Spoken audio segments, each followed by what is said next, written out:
Okay, what we're going to present in this session is all about the Homework Starts with Home Research Partnership. And what we've done is recorded this session. A lot of us are present live, but we've recorded it for logistical reasons. And I just want to remind you, if you're just joining us now, that once we start to play the video, if you can't see it for any reason, go out back to the homepage of Run the World and then rejoin. That seemed to fix that problem. I also want to remind you that you can enlarge the video to full screen, and I highly recommend that because I think you can see the presentations a lot better when we do that. You can pose questions anytime in the chat, and because a lot of us are here, we can answer some of your questions as we go along, but we will also be having a live Q&A later where you can request the mic. Okay, I'm going to ask Misty to go ahead and start our recording right now. Hello, everyone. I'm Ann Masten. I co-direct the Grand Challenge project called Homework Starts with Home, a research partnership. And this session is a team presentation by members of that Grand Challenge team. And we want to share with you what we're focused on, our accomplishments to date, and then present the initial findings from our research. This Homework Starts with Home Research Partnership is the sponsor of the conference today on ending student homelessness. And here's what we want to present during the session. We're going to share some data about student homelessness in Minnesota, describe the state response with a focus on the Homework Starts with Home initiative that the state created, the university response in the form of awarding a Grand Challenge funding to create the Homework Starts with Home Research Partnership. We're going to tell you a bit about Minn-LInK, which is the platform on which we integrated an enormous amount of data to make our research possible. Then we're going to have a series of presentations by our lead analyst and then a group of very talented graduate and postdoctoral students that have been involved in our Grand Challenge, undergone training, and are now junior scholars who know how to integrate data to answer questions. They're going to present a series of flash talks. Then we'll have a live question and answer period. So you can post your questions or you can wait and share them live. Next, though, I'm going to turn this over to Eric Grumdahl, who is the Deputy Director of the Interagency Council on Homelessness in Minnesota, and also another co-director of our Grand Challenge project. Thank you, Ann, and thanks everybody for joining today. I'm really happy to be with you. My name again is Eric Grumdahl. I'm with the Minnesota Interagency Council on Homelessness, and my job during this session is really to help provide a little context about the data and information that we have about student homelessness in Minnesota and the way that provides the context in which Homework Starts with Home operates. And so the first thing to say about student homelessness is that it is much more widely distributed in Minnesota than people may expect. The map that you can see on your screen now shows you a pinpoint for every school that has identified one or more homeless students. And I think what you can see in that distribution is that this is not just an urban problem. It's not even just a circumstance that affects students in our regional centers in greater Minnesota. It's really something that's very widely distributed. So over 9,000 students experiencing homelessness on our most recent school-based count, and a large number of schools and school districts. Almost every county in Minnesota has identified students experiencing homelessness. We also know that the disproportionality in who experiences homelessness generally is also something that we see in the homeless student population. And so students of color, American Indian students, lesbian, gay, bisexual, transgender, and queer students are overrepresented, as well as our students with disabilities. And so those inequities really that we see driving homelessness across all populations are ones that we also see in student homelessness as well. Here's another way to look at that. This is specifically looking at racial and ethnic disparities. And so the green bars are the students experiencing homelessness in Minnesota. The blue bars are the entire student body. And as you can see, African American and American Indian students are vastly overrepresented among the homeless student population. And so again, this is kind of the clear signal of the ways in which racism and structural inequity really drives who experiences homelessness in Minnesota. We also have seen pretty significant growth in student homelessness over the past decade. There have been, as you can see in 2018 and 2019, some encouraging movement in the other direction, some of which has been erased in the most recent student count. And so I think in general, on a national level, we've seen kind of consistent and pretty massive growth from year to year in the total number of students in the country who have been identified experiencing homelessness. This trend in Minnesota largely reflects that same pattern as well. I'm sure that what brings you to the conference today is that you understand and recognize that homelessness affects students experiencing it in many ways, and one of the clear indicators that we see is in proficiency. So this graph on the right side of the slide is looking at math proficiency in third grade. We see very similar results when we look at reading proficiency as well. And so the stacked bars compare the entire student body to students who are on free or reduced lunch but are not homeless, to students who are homeless. And I think, as you can see, pretty dramatic impacts of homelessness, even compared to low income but housed counterparts on free and reduced lunch. And so a much larger percentage of the homeless student population either not meeting or only partially meeting the proficiency standards in third grade math, and almost 3/4 of those students. And again, very similar results when we look at reading scores too. We know that the impacts of homelessness are much broader than that, and you'll hear research on a variety of dimensions of that today. But obviously including things like access to the kinds of support that help people fully participate in their education, school readiness, language and literacy. It really is an experience. Student homelessness is an experience that has vast and often lasting impact for students. This picture shows kind of another dimension for really looking at graduation rates. And so in terms of that lasting impact, I think one of the things that we know is that students experiencing homelessness as a cohort have one of the lowest graduation rates across all student cohorts that we look at in terms of graduation rates.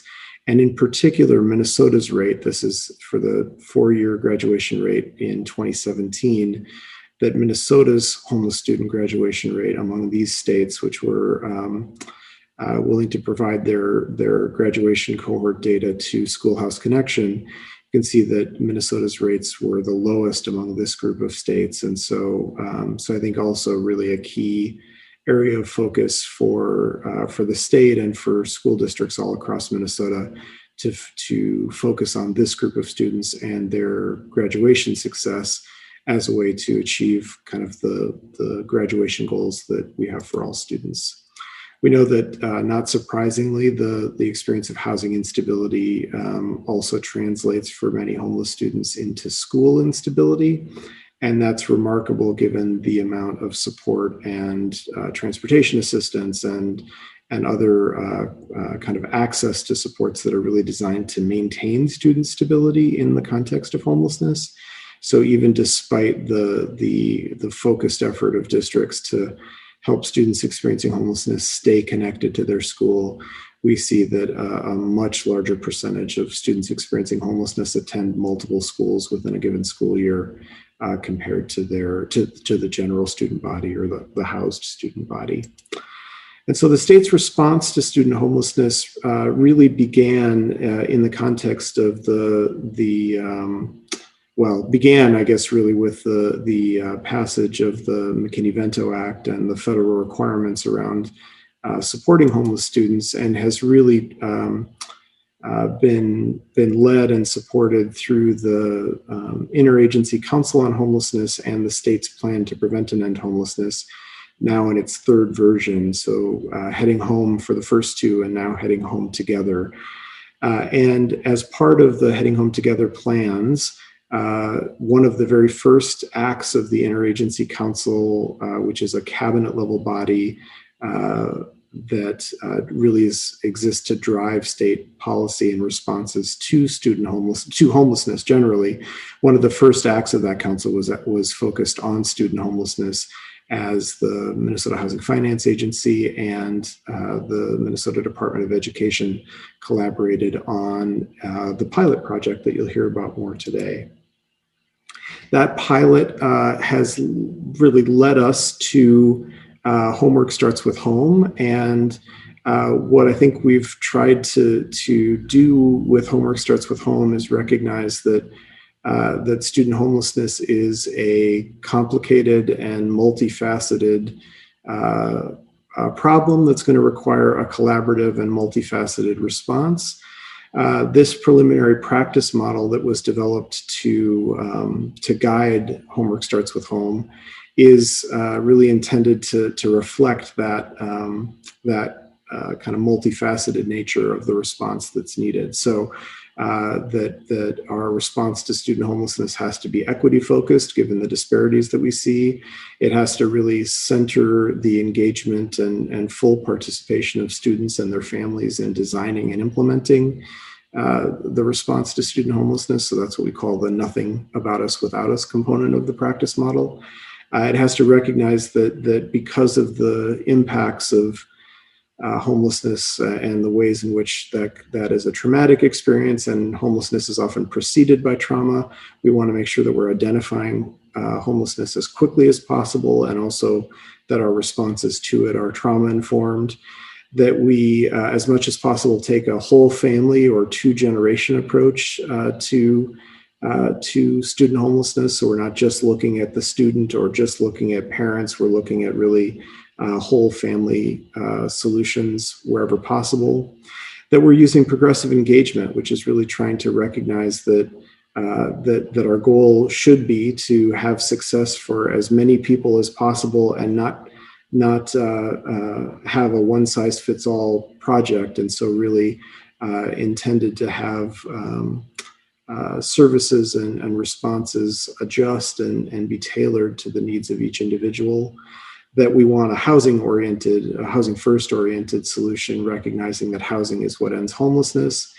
That we want to leverage the important mainstream programs, everything from economic assistance programs and job training opportunities and other kinds of supports, healthcare access that are critical to long-term success.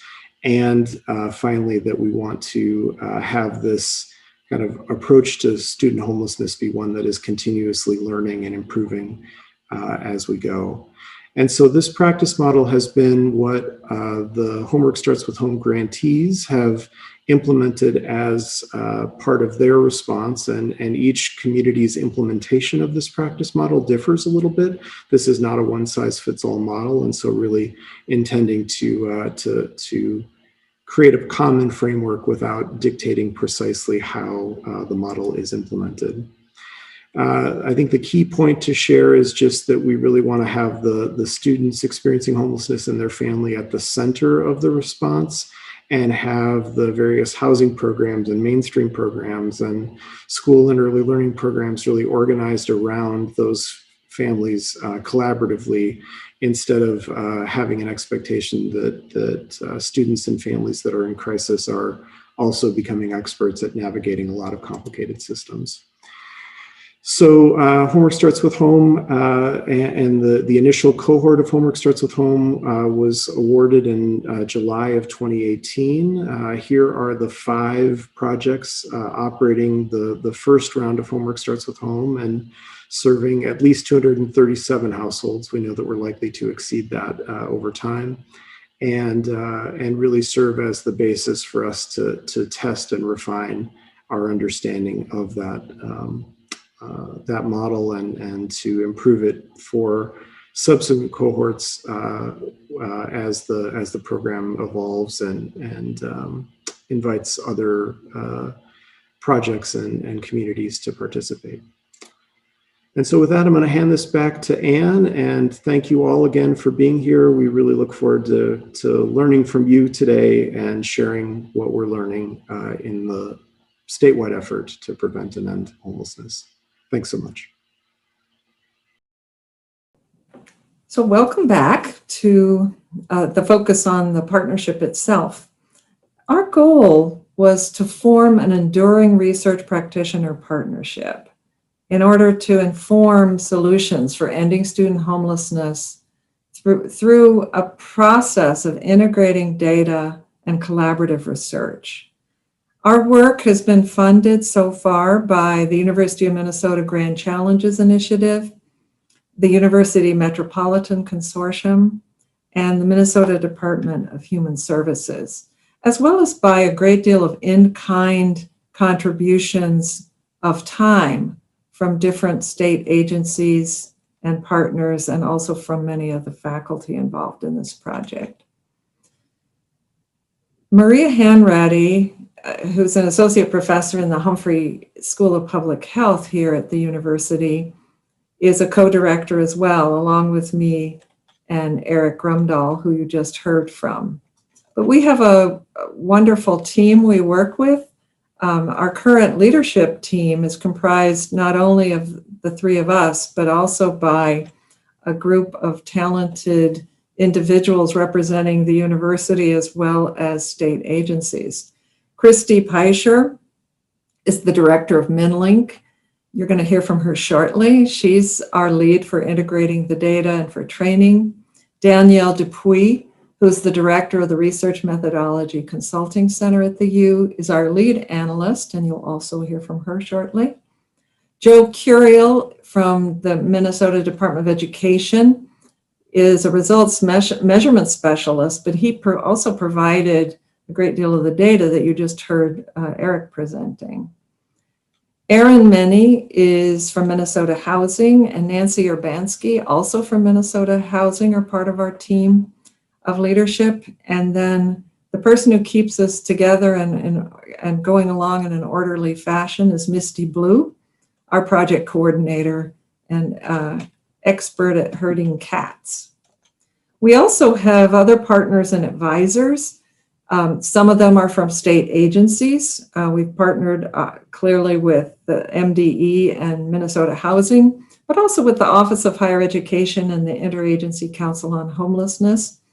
We've partnered with numerous faculty from across the university, as well as different university centers, not only the ones I've already mentioned, but also CASHU, which houses Minn-LInK, and Cura, and also CARI.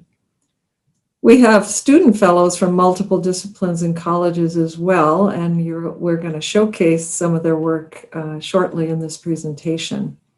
But our work has also benefited from a diverse and talented advisory board who represent multiple sectors and stakeholders, including representatives from Heading Home Minnesota Funders Collaborative, HMIS, school districts, the Minneapolis Public Housing Authority, folks from other university centers, and also the Hennepin University Partnership. As I mentioned, our major goal was to form an enduring partnership where we could provide evidence to improve the success of students at risk of homelessness and address this persistent problem. And our primary focus has been to evaluate outcomes of state and community programs that are designed to address the problem of student homelessness, especially through rental assistance and related support. A major goal of our work has been to train a new generation of scholars who can partner and utilize integrated data for evidence-based practice and policy. We want to disseminate high-quality evidence and also high-quality scholars who know how to generate evidence in order to address student homelessness.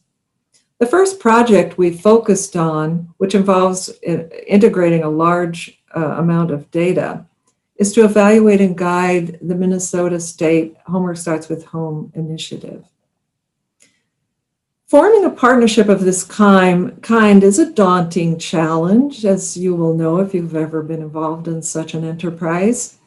And our first policy report that's been posted and available to the public is on the challenges, about the challenges of a research practice partnership of this kind and how we think we've overcome many of those challenges. I think we've built a really great working partnership, and we've created an organizational structure that's up and running and working, overcoming various kinds of challenges. And I think a lot of our success has been based on working through problems together, training students collaboratively, and doing this with a great deal of respect for the different kinds of expertise coming from different sectors, both from the university and from the worlds of program, practice, and government. We've had to think long-term while solving immediate problems. And I think that the challenges of integrating the data, which were formidable, have also served to integrate our partnership. This process has taken patience, and we've had to overcome delays, ranging from solving data mysteries to the shutdowns we're all experiencing with COVID. We have a number of accomplishments to date, and we're going to highlight primarily some of the data integration and analysis that we've achieved so far.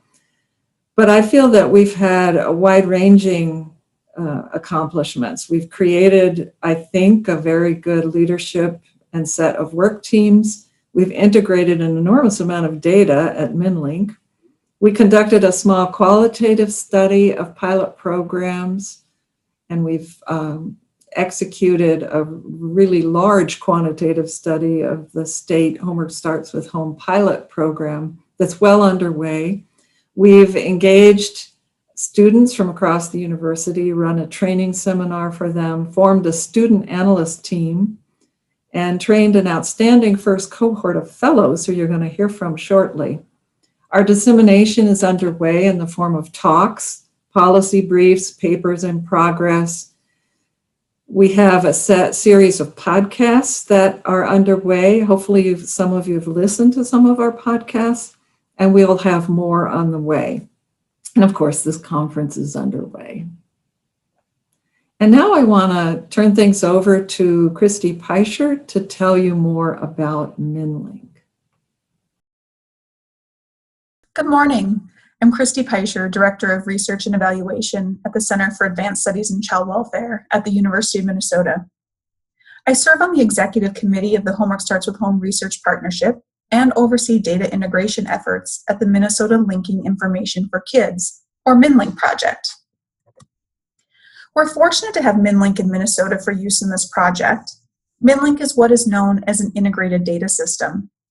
Integrated data systems are being developed and implemented in jurisdictions throughout the country and across the world.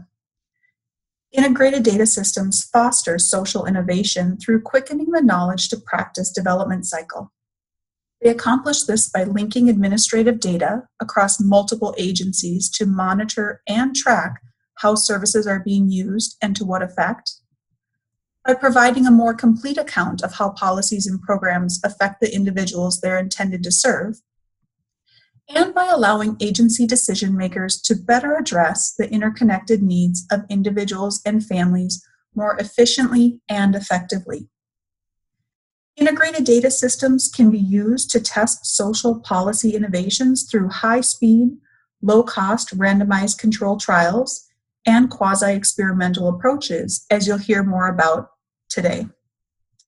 Integrated data systems can also be used for continuous quality improvement efforts and benefit cost analysis. The Minnesota Linking Information for Kids project, or Minn-LInK, was developed in 2003 from a state agency recognition that there are broader uses of administrative data aside from federal and state reporting, that vulnerable children and families are often served by multiple systems, and that there was no method in place to form broader understandings of multi-system involvement in Minnesota. At that time, state agencies found data sharing difficult, and the university provided security, stability, and other resources. Some of the advantages to housing the data at the university involve the security practices that were already in place for housing and using sensitive data. Another is the fact that the university provides a relatively stable political environment. In the case of state agencies, the appointment of a new commissioners can reorient the policies, making continuation of a project such as Minn-LInK equally subject to changing leadership. Minn-LInK has been operating for over 15 years at the university and currently holds 19 years of identified individual level data that are governed by data sharing agreements from a variety of sources. For this project, we integrated data from numerous sources, including data from the Minnesota Departments of Education and Human Services, the Minnesota Housing Finance Agency, the Institute for Community Alliances, Hennepin County Health and Human Services, and the Northside Achievement Zone. These data span nearly 20 years and were linked to more than 2.5 million education records. Given that the pilot program focused on students and their families, we linked data from all our partners with student records held within the MARS data system at the Minnesota Department of Education. If the child didn't have a MARS record at some point between the 2001 academic year and fall of 2018, the child was not included in the sample. As you can see from this figure, we linked disciplinary, testing, and other education data to records of financial and food support, child protection and out-of-home care experiences, rental assistance, homeless responses via HMIS and shelter provision, as well as participation in the Northside Achievement Zone, or NAZ. This resulted in 71 individual data files being integrated with more than 2.5 million records of students held within the MARS data system. Now that you know about the data used in this project, I'm going to turn this presentation over to my colleague, Danielle Dupuis. She'll talk a little more about the sample we utilized in our current analysis and what we've learned thus far. Thank you, Christy, and good afternoon, everyone. My name is Danielle Dupuis. I'm the Director of the Research Methodology Consulting Center at the University of Minnesota. My role on this project is as quantitative lead. The quantitative work to date has occurred in 4 stages. The first stage you just heard Christy described involved integrating a large amount of data. Next, we worked to understand, clean, and manipulate that data to support our analyses. Recently, we completed a propensity score matching process designed to create a comparison group. And we've also recently begun performing outcome analyses designed to test the effectiveness of the program. But before we could get to that, we first had to find the treatment kids. We set out this process as a 2-step process. The first was to verify that the adults who were associated with the subsidy in the homeless management information system were the same adults that Minnesota Housing said had received the subsidy. We thought we would then use the HMIS group ID system to find the kids associated with those head of households and with the subsidy. However, nothing in life, particularly these days, is ever that simple. We had what we've called both false positives and false negatives. So the false negatives, these were 9 adults who Minnesota Housing had record of receiving the subsidy. However, there was no record of them in HMIS. Without the HMIS record, we were not able to find children associated with these 9 adults. And so these 9 adults and however many children were associated with them were excluded from our final analysis sample.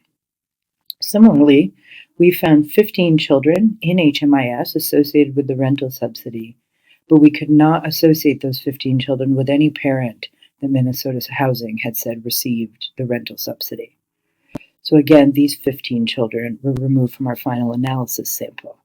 This left us with 466 children who were in HMIS and associated with the rental subsidy, and who had a parent that Minnesota Housing had said had received the rental subsidy. These children also had MARS records in the Department of Education's database. So just to summarize quickly, we had 576 kids in HMIS associated with the rental subsidy. 481, or about 92%, had a MARS record. And just a quick note, of those who did not have a MARS record, 2/3 were under the age of 5 and therefore not school-aged yet. And then of the 481 who were in HMIS and had a MARS record, 466 of them had a parent that Minnesota Housing said had received the subsidy. So again, it's this 466 that serves as our final analysis sample. So who are these kids? Well, they are roughly equal numbers in terms of male and female. They are 80% Black or African American. They are receiving special education services at a relatively high rate of 22%. 5% of them were identified as English language learners. And very interestingly, 1/3 of them have no HMIS records other than the subsidy, of course, which indicates that these children come from families who were not experiencing chronic or long-term homelessness prior to receiving the subsidy, but were perhaps on the verge of experiencing homelessness. We were also interested in whether or not the schools had flagged these students as homeless or highly mobile. And you can see that 30 to just under 40% of them had been flagged as homeless or highly mobile by the schools, which frankly is a much smaller number than we were expecting. The kids are young by design. The program targeted families who had school-aged children, and priority was given to families with children in pre-K through 5.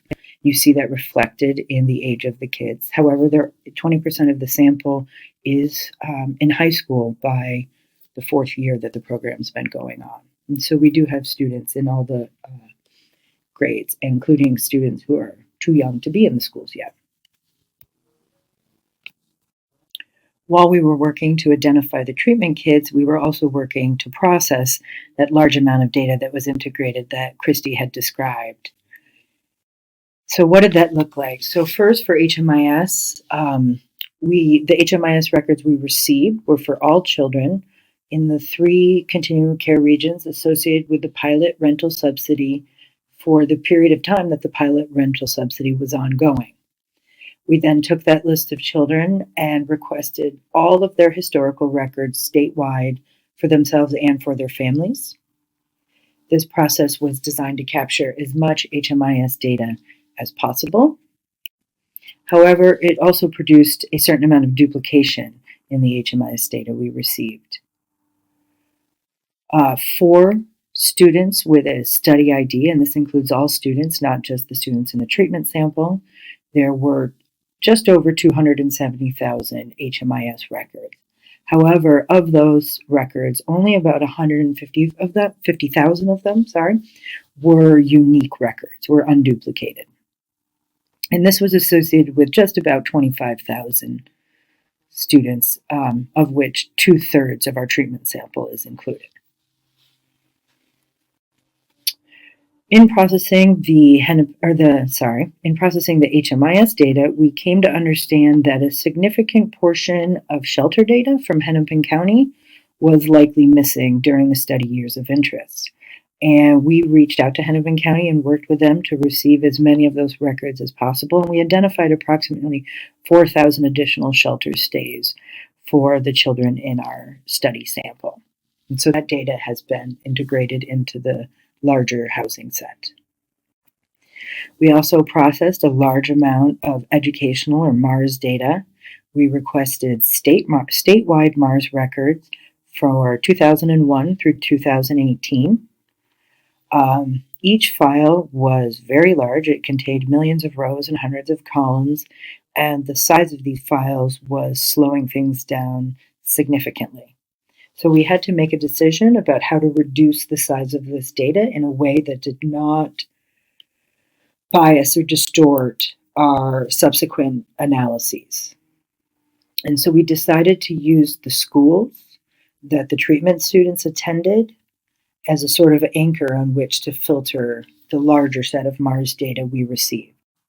So more specifically, we actually decided to filter by the first school attended by the 466 treatment students during the study year. So specifically from 2011 to 2018, those 466 students began those school years in 192 different buildings. And so for each of the MARS files that we received, we reduced those files down to students who began the year in one of those 192 schools. After we completed data processing, the next step was to create a comparison group. And we created a comparison group using a statistical methodology known as propensity score matching, which, when done correctly and under ideal conditions, is meant to mimic a randomized controlled trial. For us, the first step in performing the propensity score match was to define the baseline period. For the treatment kids, this was done individually using their program start dates. And for a comparison pool, typically you would use the same baseline period as you use for the treatment group. However, in our study, the treatment group began the program over a 4-year period. So there really wasn't a single baseline period that could be used for the comparison group. So how do we pick a baseline period for the comparison group? This was the first question we had to answer. So what we realized is that this program had really been implemented in 2 waves, and so there were really 2 cohorts of treatment participants. Cohort 1 we defined as treatment participants who started the subsidy in 2014 or 15, and Cohort 2 was defined as treatment participants who started the subsidy in 2016, 2017, or January of 2018. We were then able to leverage this new cohort variable to better define our baseline period for our comparison pool. So specifically for HMIS, we wanted to look at 3 years of data, 3 years of baseline data for each individual. And so for the treatment kids, we defined this within person. So we took their exact program start date, and we literally looked back into 3 years from that date and took all the HMIS data within that period.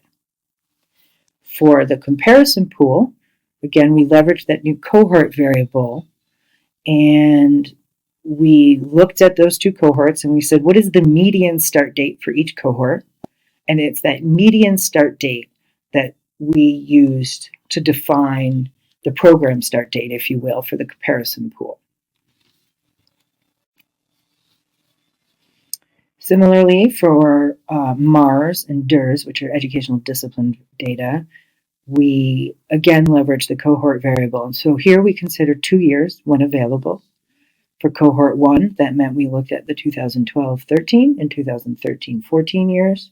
For cohort 2, this means we looked at the 2014-15 and 2015-16 academic years. So again, each person has 2 years of data, but which 2 years in time vary depending on which cohort they are a part of. The propensity score model also includes Child Protection Service data. And for this, we used the same program start dates that we did for HMIS, except instead of going back for just 3 years, we went back to birth and created lifetime counts. The next major issue for us to tackle in performing the propensity score analysis was to address missing data. We had a lot of missing data, and propensity score models require complete data. Really what we found out is that we had 2 types of missing data. We had real missing data. This is about 5% of the treatment kids. These kids were missing an educational record, and we believe they should have had educational records. We also had what I'm calling non-occurrence data. So about 1/3 of our treatment sample had no data in HMIS, but this is data that shouldn't be there. This data just doesn't exist.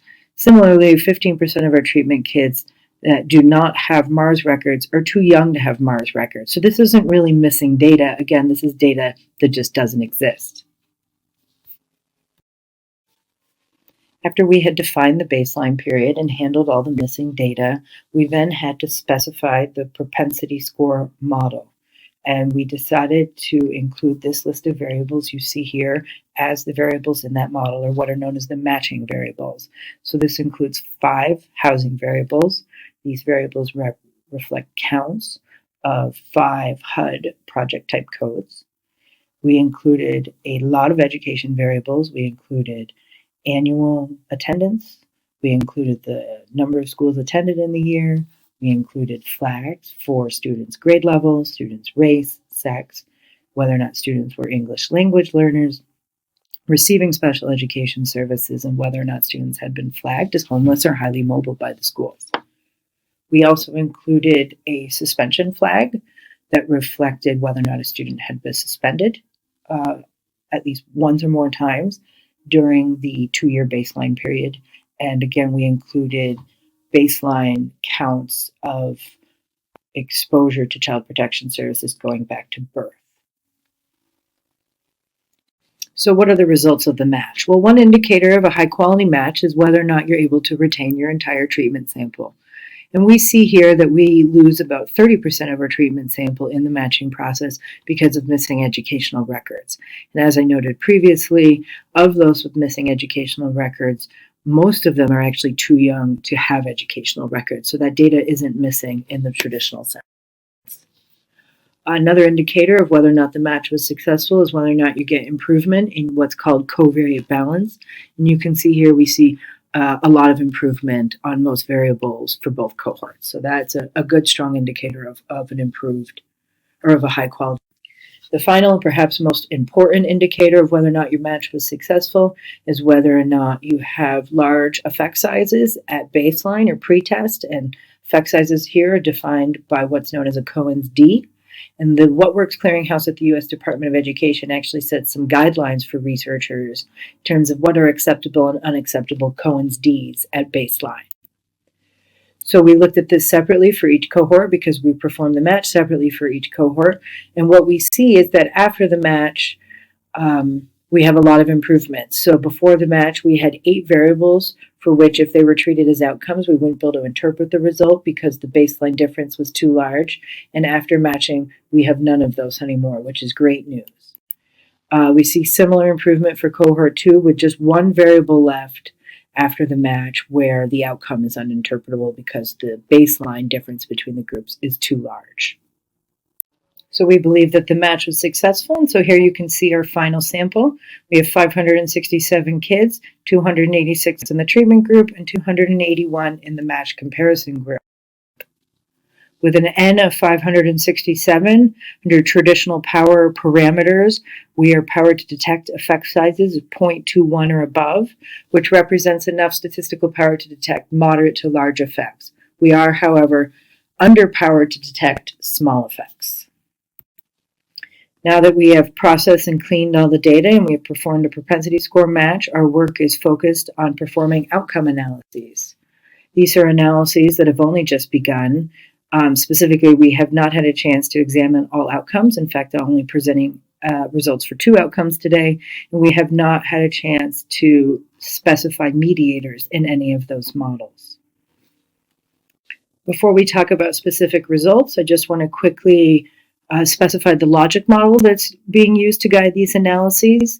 The logic model says that if you stabilize housing, that will reduce the number of school moves and increase attendance rates. And by reducing the number of school moves and increasing students' attendance rates, you will increase their academic performance. So the first question becomes, did the rental subsidy stabilize housing? While we have not had a chance to fully answer this question, we have early indications that it did. We see a 17% reduction in shelter stays in the treatment group after receiving the subsidy and a 35% reduction in the use of all housing services in the treatment group after receiving the subsidy. We've also had a chance to just start looking at the educational outcomes. We have 4 outcomes here: number of schools that attended, yearly attendance rate, achievement in mathematics and reading, and suspension rates. So the first educational variable we looked at was the number of school moves, which is what you see plotted here. On the y-axis is the number of school moves variable, or school mobility, and on the x-axis is time. The black line in the middle reflects when the rental subsidy started, and then the horizontal yellow line is the average for the treatment group, and the horizontal red line is the average for the control group. And the underlying statistical model here suggests that there is no difference between the treatment and control group at any point in time. We see a very similar result here for the attendance variable. Again, attendance is on the y-axis, time is on the x. That black line in the middle represents when the rental subsidy began. The horizontal yellow line reflects the average attendance rate for the treatment groups, and the horizontal treatment group, and the horizontal red line reflects the average attendance for the control group, again over time. And as with the number of school moves, the underlying statistical model here suggests there is no difference between the treatment or control group at any point in time. So there's still a lot of analytic work to do. We're going to continue to perform deep descriptive analyses. We have plans to fit inferential models to additional outcomes that we haven't had a chance to consider yet. And perhaps most importantly, we're going to perform mediator analyses that look at the mediating effect of key variables like housing stability on the relationship between receiving the rental subsidy and educational outcomes. Thank you. Good morning. My name is Max Herzberg, and I'm a postdoctoral research scholar in the Department of Psychiatry at Washington University School of Medicine in St. Louis, and I'm a recent graduate of the Institute of Child Development at the University of Minnesota. And that's where I completed most of the work that I'm going to tell you about today as part of the Homework Starts with Home Grand Challenge Fellowship, which you heard about a little bit earlier in this morning's session. And the study I'm going to tell you about today examines the effects of housing subsidies and community social support on school attendance. So as a little background, community or place-based programming has long been emphasized in academic and nonprofit settings, and really is programming that is rooted in the neighborhoods in which the organizations are established. And these kinds of wraparound community services can increase community integration and inter-service coordination, and in other ways can simply increase the social capital available to families and children in the neighborhoods. And these wraparound models have been shown to improve youth outcomes, including academic and behavioral functioning. So one interesting natural source of variation in community support in this data set are the promise neighborhoods in Minneapolis and St. Paul, the Northside Achievement Zone in Minneapolis, and the St. Paul Promise neighborhood in St. Paul. And I've essentially used the promise neighborhoods as a proxy for increased social capital and really where students are attending school. So if you attend school within a promise neighborhood boundary, you're in one group, whereas if you attend a school outside of the promise neighborhoods, you're in the other group. And I've used student attendance as the primary outcome variable. And importantly, student attendance or school attendance has been shown to be closely related to academic achievement. So given this, we expected students and families involved in the housing subsidy pilot and attending promise neighborhood schools to exhibit more stable attendance than those who attended schools outside the promise neighborhoods, though they were all a part of the housing subsidy pilot. So you've already heard a little bit about this integrated data approach, and I don't want to belabor this point. Just briefly, we integrated data in this project from Minnesota Department of Education, the Minnesota Housing Finance Agency, and the Minnesota Homeless Management Information System. And the participants were matched probabilistically with manual quality control, as you heard in good detail earlier this morning. Student attendance was then evaluated using linear regression and controlling for sex and race or ethnicity. And we did conduct some follow-up longitudinal modeling with multi-level linear regression models that included within subject nesting. So we had random effects for subjects in those models. So this first set of results I'm showing you is a very basic, almost pre-post analysis. So you have the 2013 school year on the left and the 2017 school year on the right. And participants received and their families received the housing subsidy sometime between these two school years. And the maroon bars indicate students who attended promise neighborhood schools to start the school year, and the gold bars, those who attended schools outside the promise neighborhoods. And as you can see in 2013, there really is no difference between the groups in student attendance. However, by 2017, there is a significant difference, And students who attend schools within the promised neighborhoods attend school at a slightly higher rate than those who attend schools outside the promised neighborhood. Again, despite the fact that they all are receiving housing subsidy support. So we followed up these analyses and showed a similar set of results. So there's a trend level effect of promised neighborhood school on student attendance. The maroon line again represents inside the promised neighborhood school attendance, and the gold line outside the promised neighborhood school attendance. And you can see it is slightly higher in the inside promised neighborhood group, as well as pretty stable across both groups, actually. And this didn't quite reach significance. So I think this data so far has given us some preliminary evidence for what I would call a promotive role of community-based supports in combination with housing subsidies for student attendance. So these place-based neighborhood supports, like the promised neighborhoods, seem to kind of amplify the effects of the subsidy-based supports and help student attendance improve, or at least remain stable. And this increased school attendance is likely an important aspect of supporting achievement for homeless and highly mobile youth. And I think one of the big upshots of this data for me so far is that it may be that these kind of place-based programs or promised neighborhoods are really an ideal way to identify the students who might benefit most from housing subsidies like those provided by the state of Minnesota over the last few years. So going forward, we have a new set of longitudinal associations in a larger group of students with that propensity matched comparison group that you heard about briefly this morning. Now, of course, this study has its limitations. It has a fairly brief post-subsidy period, so participants have only had 2, maybe 3 years of stabilized housing, assuming their housing was stabilized, to then improve student attendance. We only have 300 some students at the peak of the sample size in this particular study. And there are many extraneous variables that may impact attendance. And that's, of course, going to be ameliorated by the propensity match that we're going to be working with in the longitudinal associations. But it is something to think about in context of these results. So with that, I'm going to thank you for your time. And I'm going to look forward to answering any questions you have in the chat after this talk or in the panel that will come in a few minutes' time. Thanks again for your attention. So my presentation is on the impact of student experiences of homelessness on school disciplinary outcomes.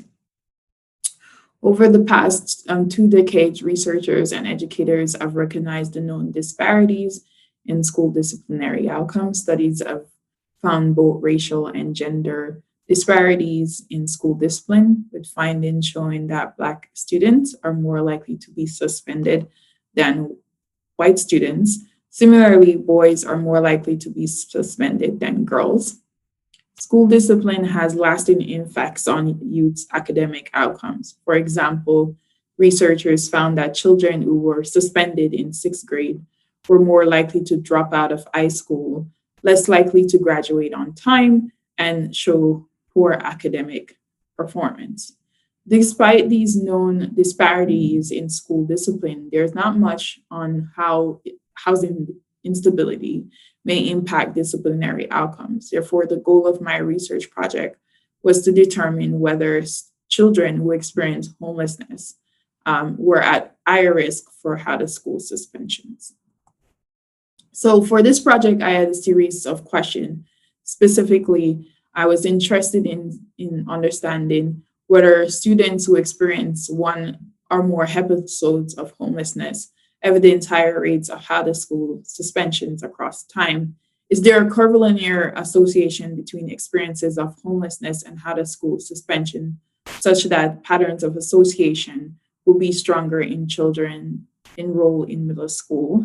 Do these patterns of association between homelessness and out-of-school suspensions differ based on gender, race, ethnicity, and special education status? Does participation in the rental assistance program lower the impact of homelessness on out-of-school suspension? And does experiences some form of stability, as indicated by their housing status at the end of the program, disrupts the impact of homelessness on out-of-school suspensions? And so to answer the first three questions, I used the McKinney-Ventose homelessness and highly mobile criteria to create a continuum on a 5-point scale. The risk categories include 1, children who had no experience of homelessness and are not eligible for free or reduced lunch meals. 2, children who are eligible and receive reduced lunch meals with no experience of homelessness. 3, children who are eligible and receive free lunch meals with no experience of homelessness. And 4, children who experience at least 1 episode of homelessness across 4 academic school years. And 5, children who experience more than 1 episode of homelessness across 4 academic school years. So both general and special education students were more likely to be categorized in the low risk and free meal group. Higher percentage, however, of special education students experience 1 or more episodes of homelessness. So among special ed students, about 4.5% experience 1 episode and 2.2% experience 2 episodes or more. Whereas in the general population, 2.1% experience 1 episode and less than 1% experience 2 or more episodes. From my preliminary analysis, I found that homelessness and poverty risk was associated positively with out-of-school suspensions across the 4 academic school years. So across all 4 academic school years, children who experience at least 1 episode of homelessness display higher rates of out-of-school suspension, which you can see is depicted in this graph. There was a significant effect of grade on out-of-school suspensions, with children in grades 6 to 9 grade displaying higher rates of suspensions across the 4 academic school year. And the rate of out-of-school suspension also differed across gender, race, ethnicity, and special education status. Males, African American, and Native American students, and children who receive special education services experience higher rates of suspensions. So going forward, I will be creating a more robust measure of out-of-school suspension. I am also using more complex longitudinal models to examine the impact of homelessness on out-of-school suspensions over time. And I will also evaluate the effect of rental assistance program on the association between homelessness and out-of-school suspensions. Thank you. Hi, I'm Sun-Kyung Lee. I'm current doctoral candidate in the Family Social Science Department at the University of Minnesota. This presentation will talk about the profiles of risk among students experiencing homelessness. Homelessness has shown some relationship with academic risks. Minnesota Department of Education reported that only 52% of students who experienced homelessness graduated within a 7-year period. While the research report of 2015 homeless youth have also shown that majority have attended 2 or more schools in a year, and about half are failing grades and had special education, and 40% had trouble getting school because of housing and transportation issues, and 24% received school suspensions or expulsions. The concept of homelessness can be straightforward, but it takes many forms in terms of situation, needs, and duration of events. Because of the diversity, homelessness requires unique combination of supports from multiple systems, but research are limited on the diverse profiles of risk among students experiencing homelessness. Therefore, the goal of my study is to identify the profiles of risk among students experiencing homelessness. So my research questions are: what are the profiles of risk among students in 6th grade in 2008 who experienced homelessness at least once during their secondary school? Then, how do different risk profile groups differ on sex and race? And which group are more likely to graduate? To answer to these questions, the study integrated 2 big systems data, Department of Education and Social Service Information System for involvement in child protection service and out-of-home placement. The study involved about 2,200 students who had at least one homeless experience across 10 years. The majority became ninth graders in 2011, and their expected graduation year was 2014. In this data, I included 3 extra years to account for their delay towards graduation. Overall, the samples were composed of 51% of female students, majority were Black, and their mean percentage of attendance was below 90%. And about 12% experienced chronic homelessness, and 40% showed chronic school mobility. Almost half were ever involved in child protection services, and about a third were ever involved in out-of-home placement. And the graph on the bottom left is showing that out of those 45% who graduated, 70% graduated on time at year 2014. I used person-centered analysis to identify the unique groups of homeless students with shared characteristics. The indicators below are chronic homelessness, chronic school mobility, low attendance, ever involved in special education, ever received out-of-school suspension, and any CPS or OHP involvement. The first group is the green low multisystem need profile with lowest probability of having risk profiles across systems. Second is the red high multisystem need profile with the highest probability of having risk profiles across systems such as school mobility and CPS OHP involvement. Third is the yellow high educational need profile with moderate probability of having risk in education system, but low CPS and OHP involvement. Last is the blue high CPS involvement group that has similar profile with the green group, but has high probability of being involved in CPS, but relatively low in OHP involvement. Then I compared who are more likely to be involved in each profile. In the high multisystem need group, boys, students of color, and students who have behavioral or emotional problems were more likely to be involved. Students in high multisystem needs showed much lower graduation rate than the low multisystem or high CPS profile group. Within this profile, the students with lower school mobility and girls showed better graduation rates. Thus, lower number of school mobility and being a female student appeared to be protective factor in this profile. The high education need profile is the group that showed similar profiles in the education system with the high multisystem need profile group. There was no significant differences in sex or race to the high multisystem need profile, with similar graduation rate of 29%. Also, the lower number of school mobility and being a female student was shown to be the protective factor in this profile.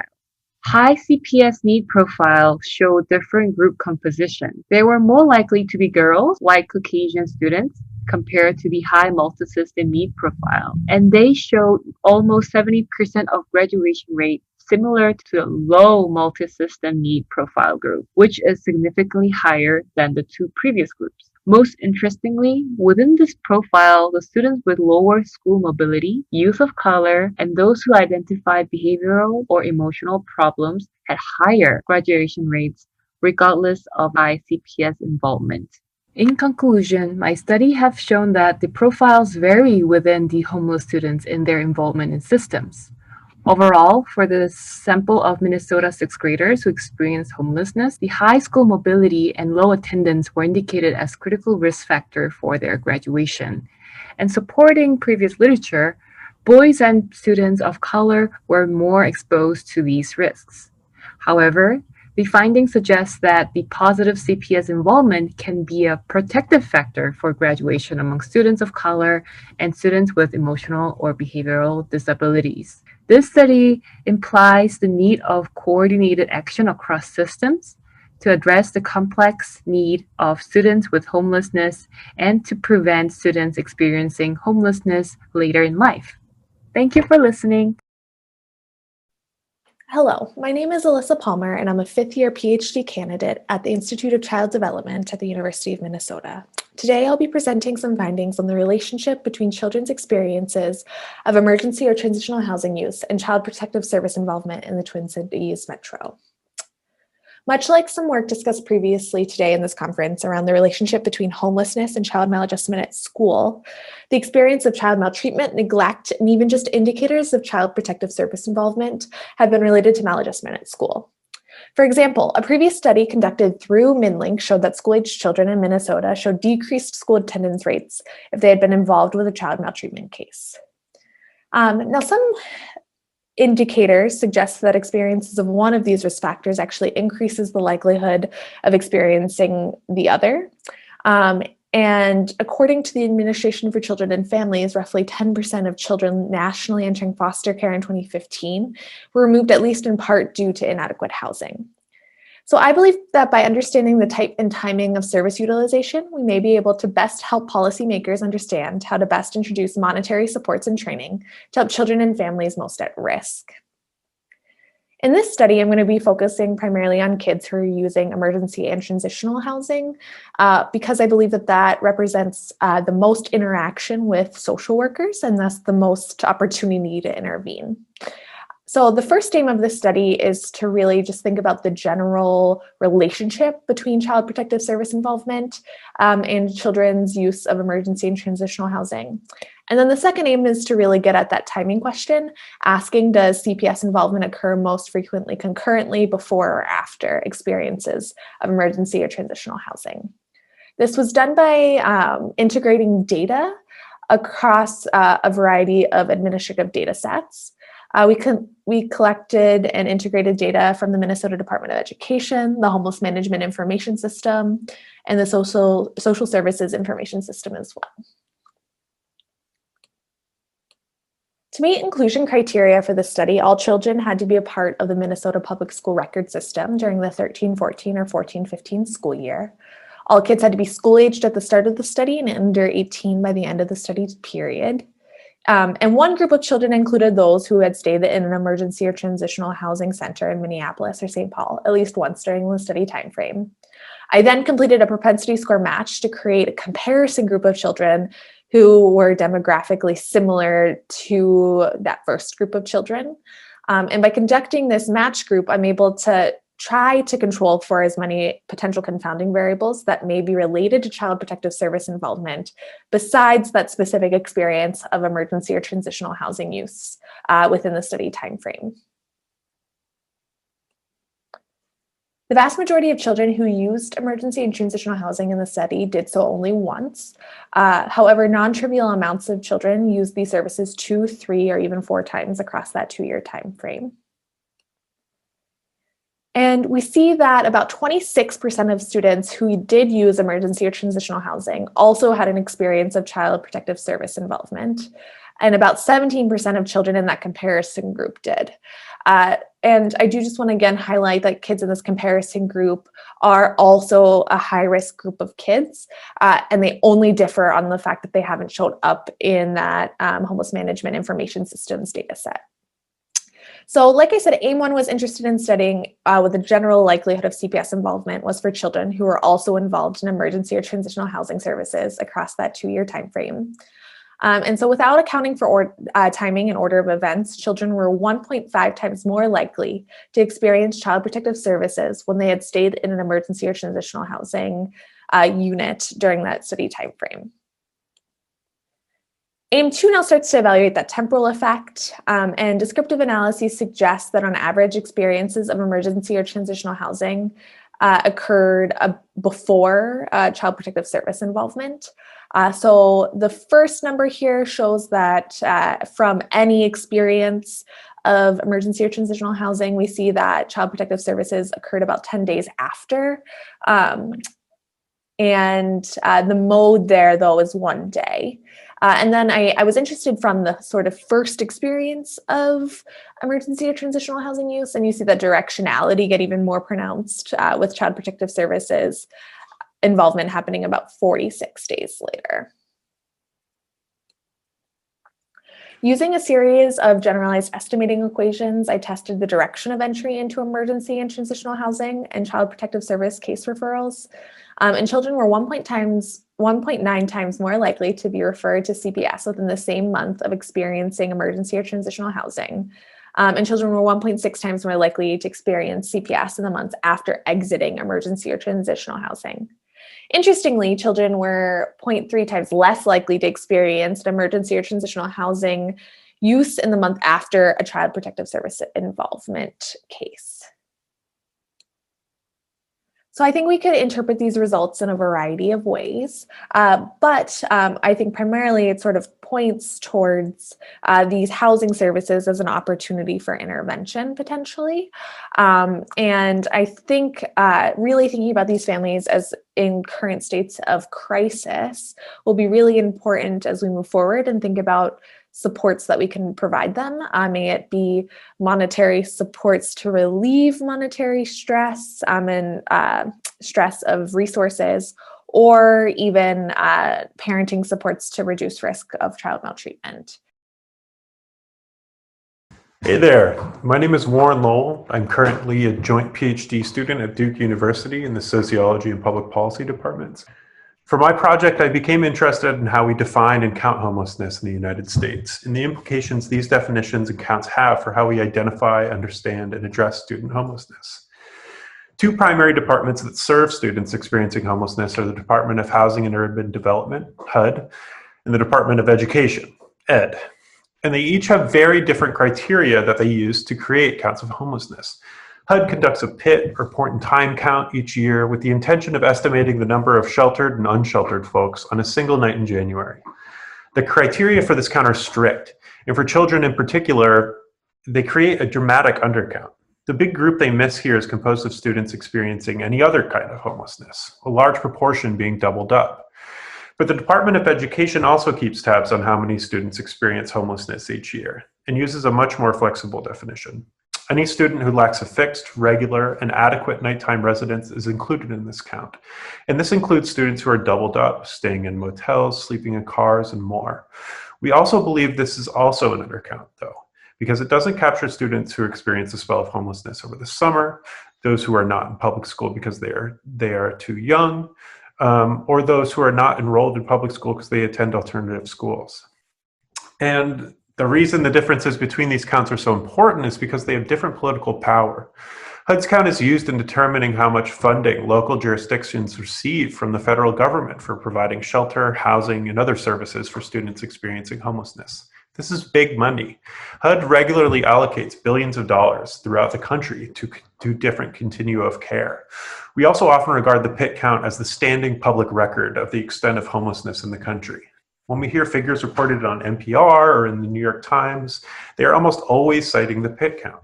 The figures collected by ED, on the other hand, are less influential with regards to policy. The 2017 allocation for McKinney-Vento Act activities was just over $75 million. This funding primarily goes towards ensuring that every school district operates with a liaison whose job it is to identify students experiencing homelessness. The two primary supports ensured by the Act are that students have customized transportation to their school of origin when they experience homelessness, and they're enrolled in free lunch if they're not already. Ultimately, the differences between the HUD and ED counts lead to two very different understandings of how homelessness is operating among students in our country.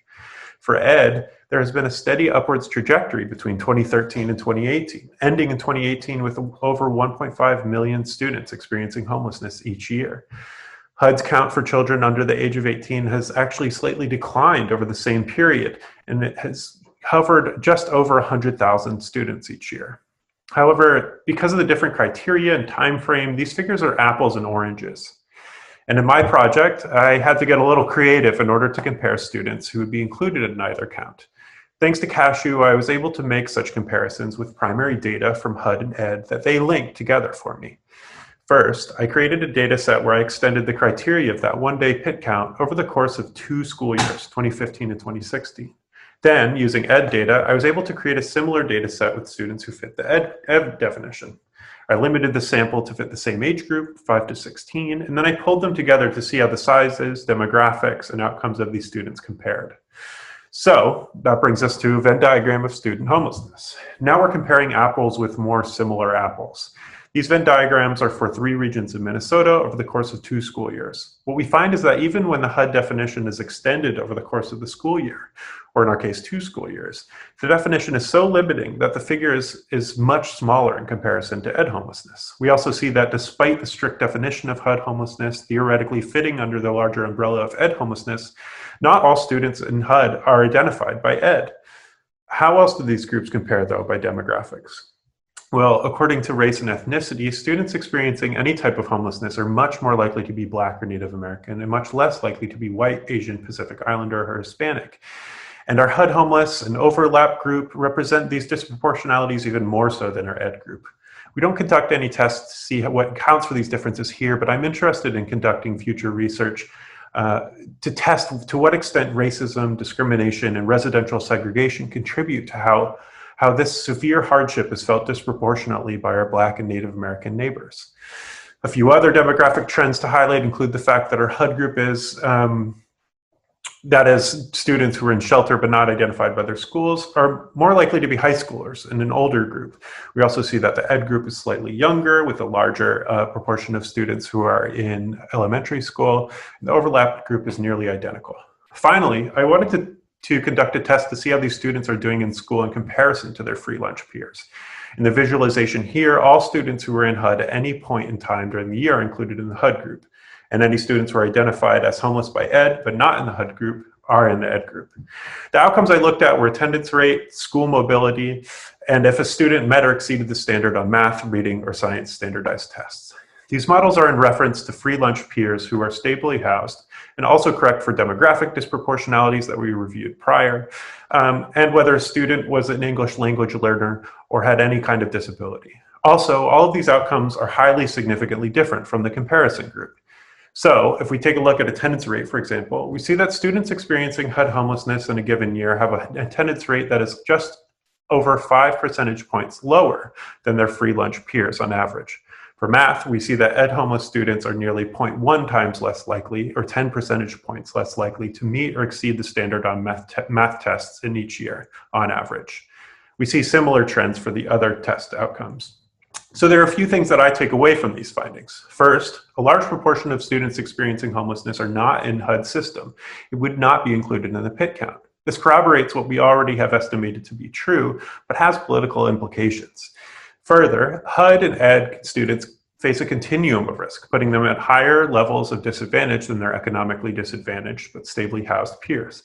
HUD students have slightly worse standardized test scores and lower attendance rates than ed students on average in a given year, but ed students tend to switch schools more often in the year that they experience homelessness. Big picture, these discrepancies indicate to me that we don't have a full understanding of the extent of student homelessness yet, and that this problem appears to be growing when we consider students who are not in HUD shelters or out on the streets. And that students who are not in HUD system are also extremely vulnerable to negative academic outcomes. That's all I've got for you guys. Thanks, and enjoy the rest of the presentations. We could have all the fellows and panelists come back on video. We'll get started with our live Q&A session. My name is Weston Merrick. I'm the moderator for this panel. I am a current doctoral candidate at the University of Minnesota's Public Affairs School, and I also manage the Impact and Evaluation Unit at Minnesota Management and Budget, the state of Minnesota. Also am a former Minn-LInK fellow, so I'm very grateful to be here and learn from these great panelists today. We're going to have live Q&A, and so if the panelists can all mute until they're talking, and go ahead and jump in when you think you are able to answer a question. For everybody in the audience, in the bottom right-hand corner, there is a red button that looks like a hand holding a microphone. If you click that button, it'll pop up on my screen that you're in a queue, and I can select you to answer a question or ask a question live to our panelists. When I click accept for you, on your side, you'll see a button pop up that says that you want to accept, and you'll come live on the screen just like our panelists are. You can also submit questions inside of the comment box on the bottom right hand of the screen, and Misty will help us answer those questions or bring those questions in front of the panel. So again, thank you so much for all the panelists. It was a wonderful discussion, really insightful, and enjoyed it. And there was an immense amount, years amount of work that went into integrating this data and doing this analysis. And as the audience can tell, a lot of great things have already come of it. We've learned a lot, and there's a lot more to come that we'll be sharing with this group. I'm going to start with the first question that I have, and that is, this research suggests that place, in this case neighborhoods, matters in the success of a housing program. Can the panelists talk a bit about what we know about the importance of neighborhoods? And what do we still need to learn in this area, particularly from community members? I'll jump in kind of on the last part of that question. I think one of the things that is a little limiting for me in interpreting this data is not knowing what specific community supports may be supporting student attendance. And so we can show effects of where you go to school without having any understanding of the mechanism that might help that. So is there something that's happening in these schools that facilitates student attendance, or is there something that is happening in these neighborhoods around these schools that facilitate students getting to school? So I think for me, that's the next question that we need to know from the communities themselves. I do think it's encouraging, though, that we see these kind of neighborhood effects in that, if we can continue to engage with community-based organizations, we know that it helps in some way. And as we find that mechanism, we can continue doing good along the way. I think what's particularly is actually the importance of the stability of the place that the child is in. I think what we see in a lot of these projects is that moving around and losing your home is actually, regardless of where you're starting, it seems to have really negative impacts on students. I have a question from the audience. Will you please describe the Promised Neighborhood in St. Paul and the different characteristics that go along with what makes it a Promised Neighborhood? That's an important question, and one I don't have an immediate answer for you on. If somebody else, and this might be something I think one of the things that sticks out to me about the Promised Neighborhoods in both St. Paul and Minneapolis is that it seems like they're doing a really good job of identifying who is in need of these funds. So I can try and get you some demographics later, but it seems like these organizations are doing a really good job of identifying students, regardless of demographic, who are homeless or highly mobile and need assistance with housing. I'm wondering if we have someone from the St. Paul Promised Neighborhood who knows a lot about it present, but one thing they're very known for, I think, in our community, as well as NAS, is their engagement with the families that they would work with. There's advocacy, their relationships, and they have a very active parent group as well.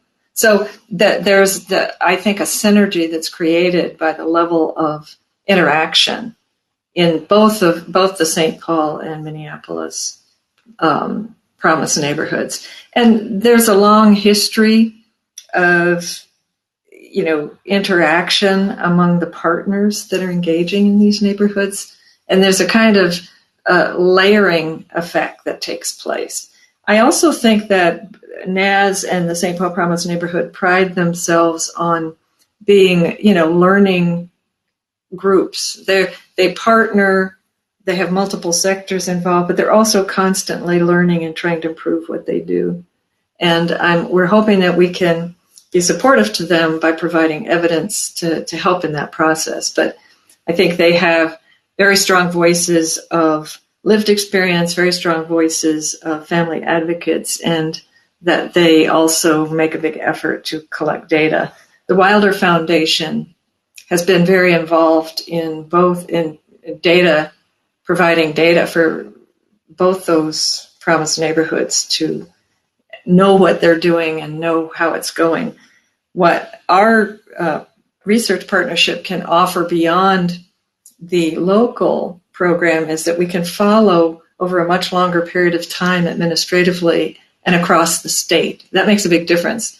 one of the most powerful elements of the Minn-LInK system of data integration is the fact that you can go backwards and forwards in time as you put together the picture.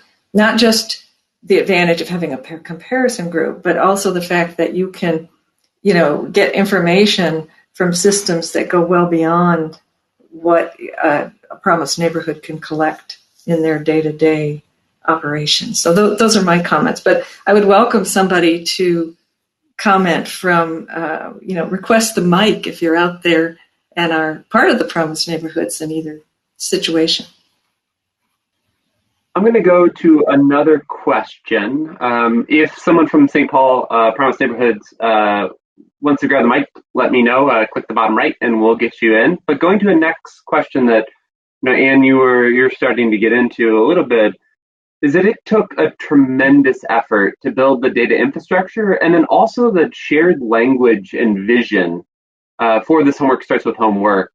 What are the long-term benefits of this research-practitioner partnership? We've seen some of the immediate outcomes with the knowledge generated, but what are some of the long-term benefits we expect, and what's next for this integrated approach? That sounds like another question for me. Well, what we've been doing essentially is we're building an infrastructure that provides a platform for integrating data that's specifically pertinent to the issue of student homelessness. And it's being guided by, we have people sitting around the table, metaphorically, who have different backgrounds, different kinds of expertise, different questions. And we're working through the many well-known barriers of implementing a partnership of this kind. People have different, governments and community agencies and family advocates and parents have different agendas. But I think we're also building a set of partnership relationships and growing more and more aware of what each of us does in our different roles, and understanding, discovering things as we go along. Like you heard about a missing chunk of data, and we realized we better go back and plug this hole. And it not only helped our immediate data analysis, but everybody who uses that data going forward will have that corrected data. Long term, what we hope is to keep expanding the integrated data available so that we can help to evaluate other programs utilizing data that's already been integrated to a large extent. So people can bring their data to this platform and ask questions in partnership with us. And, I'm not sure I can't look at all of the stream at the moment, but we know that there are other programs that have requested that we do a similar kind of analysis for their programs, because we can create these very good match comparison groups, comparing to other kids who go to the same schools or in the same neighborhood. And we also will be able to follow over a much longer period of time. We want to increase our funding base, get support and more grants for the future, because there is reason to believe that it may take a while to really understand the long-term impact of what you're doing when you stabilize housing at a particular point in time. And I'm going to see, and I wonder if some of you fellows want to comment, or also people in the chat stream, because I know we could request the mic. I know we have people who run programs who might be able to say what they'd like to see be the longer term output of this group. I just want to follow up real quick on, I think one of the things that those of us who are really looking at the housing subsidy in our projects have struggled with is that I'm not sure we would expect student attendance to change the year you change homes. So even if you've moved to a stabilized place, I think from the child's perspective in my day job, I study stress, and these kinds of transitions can be very stressful for children, and that may impact school attendance as you start to stabilize, right? So it may just take more time to see these kinds of effects, whether it's school attendance or school mobility decreasing once that stabilization has been in place for a year, 2, maybe even 3. Awesome. I'm going to follow up there for the fellows and for Dr. Tyrell as a early career faculty member. How will training and the creation of this integrated data set, how does that help benefit your future work in the field? So currently in the field, there's a lot of need to use secondary data, especially given that the current pandemic has actually affected the need to collect data, real-time data at the moment. So having access to administrative data allow us to continue our research program with minimal impact, given the effect of COVID on data collection. So just having the ability to use secondary data or access to a big data set will allow us to give us the research tools and also continue our research. I really like this question, mostly because I think working on this project and sort of my continued work with Anne over my time in graduate school has really highlighted and shaped the role of systems and individual child development for me. I'm specifically interested in it with regards to child mental health and self-regulation development over time as they interact with these various different systems. And I think really thinking about this administrative level indication of both need and like service acquisition has been really interesting, because all of these indicators are indicating some sort of stress or family need, but a lot of them are also indicating the addition of services that the state is attempting to provide to help these families that are in need. So really thinking through those pieces and how to measure those pieces and what that means for child development across time has been really interesting, and I think really shapes the way I think about doing research and what I hope to do, I think, even moving forward. All right. I might have just given Joe the mic. If not, it hasn't popped up yet. Oh, I see it. Okay. I'm going to go one question from Charlotte in the comment box, and then I'm going to give the mic to Joe from MDE. So Charlotte's question, this is to Warren. Charlotte's curious about the higher school mobility rate of students identified through the ED definition. Any thoughts on why that might be?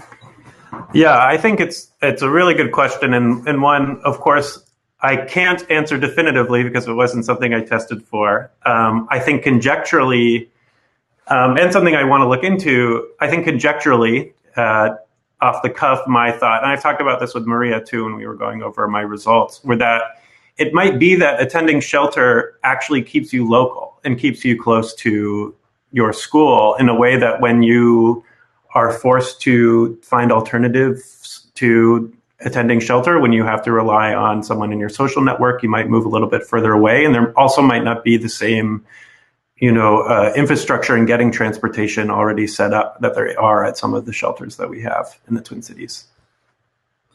I'll go to another question. Were we able to see that school stability is positively impacted by, we were able to see that school stability is positively impacted by housing programs such as Homework Starts with Home. Can you please expand on how school stability impacts other facets of students' life and development? And this is for any of our panelists that want to jump in and talk about how those tertiary outcomes around well-being that we care so much about. And so I haven't addressed that question yet, but it's a part of my research question as to how housing stability actually affects out of school suspension. It is a question that I'm interested in looking at, but I have not looked at how stability is affected. What are some of your early hypotheses around it? Well, I thought that receiving housing would actually lower housing out of school suspension across time, but I've not been able to complete those analyses as of yet. Just got a question in from Jackie Hart.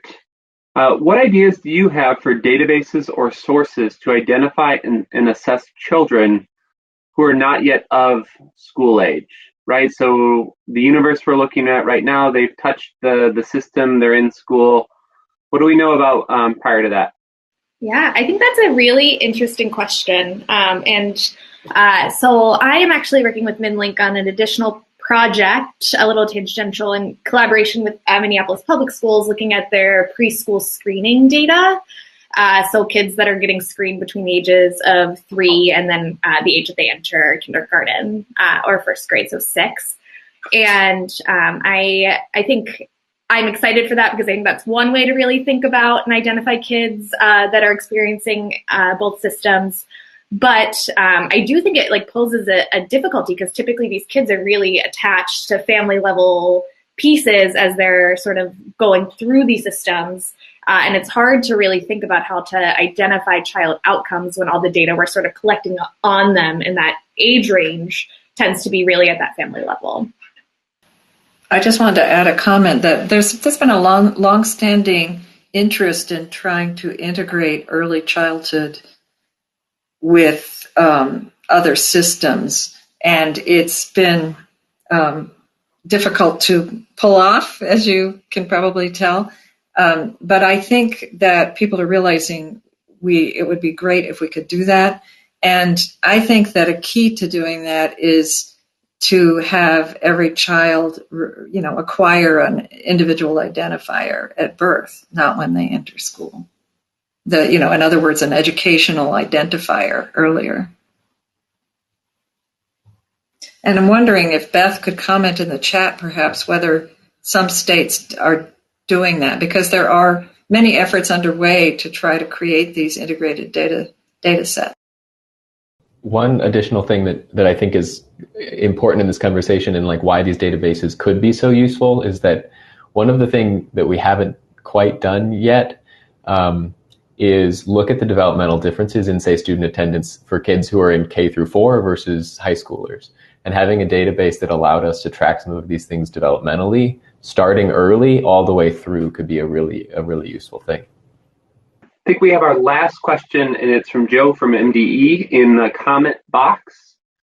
So Joe pointed out that MDE has a flag, yes or no, about housing, but it doesn't actually collect data about the type of residence, whether it be a shelter, whether it's doubled up, whether it's unsheltered.